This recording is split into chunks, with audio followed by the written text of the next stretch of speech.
ಇದು ಮೈಸೂರಿನ ಚಾಮುಂಡಿ ಬೆಟ್ಟ ಅಲ್ಲ, ನಿಜವಾದ ಕಾಡು ಬೆಟ್ಟದ ಕತೆ. Anchor Manjushree haunted hills with Manjushree ಅಂತ ಯೂಟ್ಯೂಬ್ ವಿಡಿಯೋ ಮಾಡ್ಬೇಕು ಅಂತ ಅನ್ಕೊಂಡಿರ್ತಾಳೆ.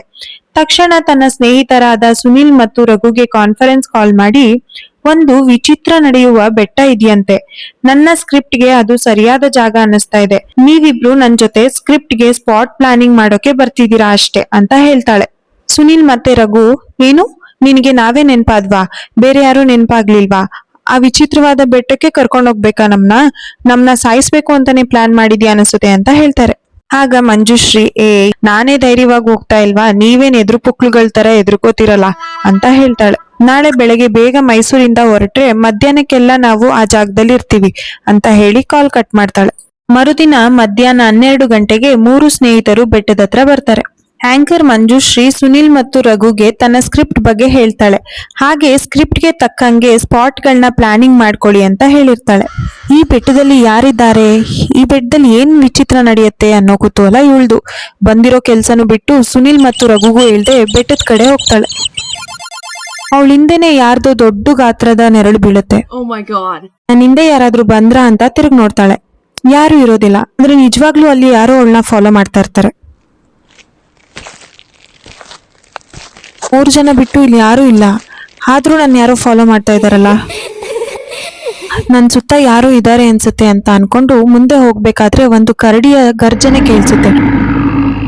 ಇಲ್ಲ, ನಾನು ಹಿಂದೆ ತಿರುಗಿ ನೋಡಲ್ಲ, ಏನೂ ಆಗಿಲ್ಲ, ಅಲ್ಲಿ ಯಾರೂ ಇಲ್ಲ, ಎಲ್ಲ ನನ್ ಭ್ರಮೆ ಅನ್ನಿಸ್ತಾ ಇದೆ. ಈ ಬೆಟ್ಟದ ಮೇಲೆ ಬಂಗ್ಲೆ ಇರ್ಬೇಕು ಅಂತ ಅನ್ಕೊಂಡಿದೆ, ಅಲ್ಲಿ ಕರಡಿನೂ ಇದೆಯಾ? ಹೇಗೋ ಬೆಟ್ಟ ಹತ್ಬೇಕು ಅಂತ ನಿರ್ಧಾರ ಮಾಡಿದೀನಿ, ನೋಡೇ ಬಿಡೋಣ ಅಂತ ಅನ್ಕೋತಾಳೆ. ಕೈಯಲ್ಲಿದ್ದ ಸ್ಕ್ರಿಪ್ಟ್ ನ ಮೆಟ್ಲು ಮೇಲಿಟ್ಟು ದೇವ್ರನ್ನ ಸ್ಮರಿಸ್ತಾ ಇರ್ತಾಳೆ.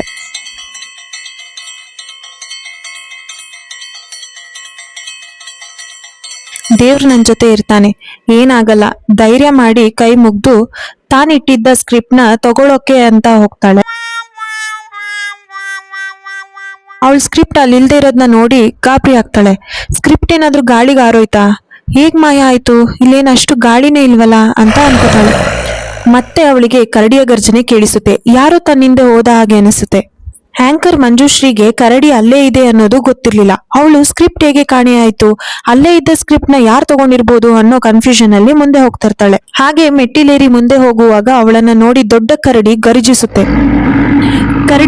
ಕರಡಿದೇವ ನಿಜವಾಗ್ಲೂ ಬಂತು ಅಂತ ಜೋರಾಗಿ ಕಿರ್ಚ್ಕೋತಾಳೆ. ದೂರದಲ್ಲಿದ್ದ ಸುನಿಲ್ ಮತ್ತು ರಘು ಮಂಜುಶ್ರೀಗೆ ಏನೋ ಆಗಿರ್ಬೇಕು, ಬೆಟ್ಟದಲ್ಲಿ ಏನೋ ನಡೆದಿದೆ, ಬಾ ಬೇಗ ಹೋಗೋಣ ಅಂತ ಗಾಬರಿಯಿಂದ ಬರ್ತಾರೆ.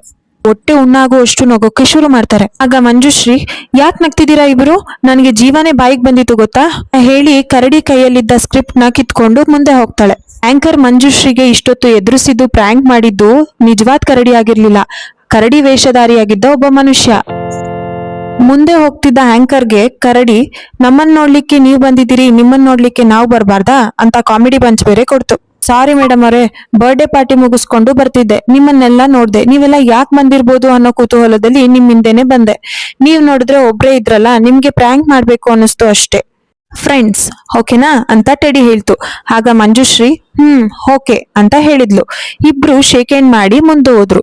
ಆಗ ಆಂಕರ್ ಮಂಜುಶ್ರೀ ಟೆಡಿಬೇರ್ ಸೂಟ್ ನಲ್ಲಿದ್ದ ನವೀನ್ ಅವ್ರ ಜೊತೆಗೆ ತನ್ನ ಸ್ನೇಹಿತರಾದ ಸುನಿಲ್ ಮತ್ತು ರಘು ಜೊತೆಗೆ ಗ್ರೂಪ್ ಫೋಟೋ ತಗೋತಾರೆ.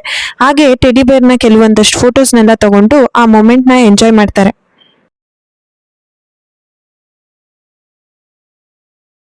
ಈ ಟೆಡಿಬೇರ್ ನನ್ನ ಯೂಟ್ಯೂಬ್ ವಿಡಿಯೋಗೆ ಲಕ್ಕಿ ಚಾಮ್ ಅಂತ ಮಂಜುಶ್ರೀ ಅನ್ಕೋತಾಳೆ. ತನ್ನ ಯೂಟ್ಯೂಬ್ ಪಾಡ್ಕಾಸ್ಟ್ ಚಾನೆಲ್ಗೆ ಫಸ್ಟ್ ಗೆಸ್ಟ್ ಇವರೇ ಆಗಿರ್ಬೇಕು ಅಂತ ಡಿಸೈಡ್ ಮಾಡಿ ಅವ್ರನ್ನೇ ಇಂಟರ್ವ್ಯೂ ಮಾಡ್ತಾಳೆ.